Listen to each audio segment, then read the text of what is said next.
समजा तुमच्या गलीमध्ये काही भांडणं झाली, त्यात हाणामारी झाली, तर तुम्हाला एफ-आय-आर करायची असेल तर तुम्ही पोलीस स्टेशनला जाता, बरोबर?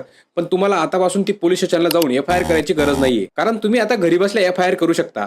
आता तुम्ही म्हणाल की कसं काय शक्य आहे? चला ते पण सांगतो, पण ते आधी मला फॉलो केलं नसेल तर फॉलो करून घ्या. तर 1 जुलैपासून आयपीसी आणि सीआरपीसी हे बदलून आयपीसीच्या जागेवर भारतीय न्याय संहिता आणि सीआरपीसीच्या जागेवर भारतीय नागरिक सुरक्षा संहिता हे लागू करण्यात आलंय. आणि यामध्ये सर्वात मोठा बदल हा एफ-आय-आर मध्ये झाला आहे. जर आता तुम्हाला एखादी एफ-आय-आर करायची असेल तर त्याच्या आता 3 नवीन पद्धती आल्या आहेत. तर त्यामध्ये पहिलं आहे ई-एफ-आय-आर. यामध्ये तुम्ही घरी बसल्या संबंधित पोलीस वेबसाईटवर जाऊन घटनेची माहिती, त्यानंतर तुमची वैयक्तिक माहिती आणि काही पुरावे अपलोड करून एफ-आय-आर करू शकता. त्यानंतर दुसरं आहे ई कम्युनिकेशन. यामध्ये तुम्ही संबंधित पोलीस स्टेशनला कोणत्याही ई कम्युनिकेशन माध्यमावरून तक्रार पाठवल्यानंतर ती माहिती रेकॉर्ड करून पुढच्या 3 दिवसाच्या आतमध्ये तुमची एफ-आय-आर नोंदवली जाते. त्यानंतर तिसरं आहे ते झिरो एफ-आय-आर. यामध्ये काय होतं, समजा एखादी घटना झाली तर तिथल्याच पोलीस स्टेशनला एफ-आय-आर केली पाहिजे असं कंपल्सरी नाहीये. तुम्ही कोणत्याही पोलीस स्टेशनला ती एफ-आय-आर करू शकतात. त्यानंतर ती एफ-आय-आर त्या पोलीस स्टेशनमधून पुढे संबंधित पोलीस स्टेशनला पाठवली जाते. त्यानंतर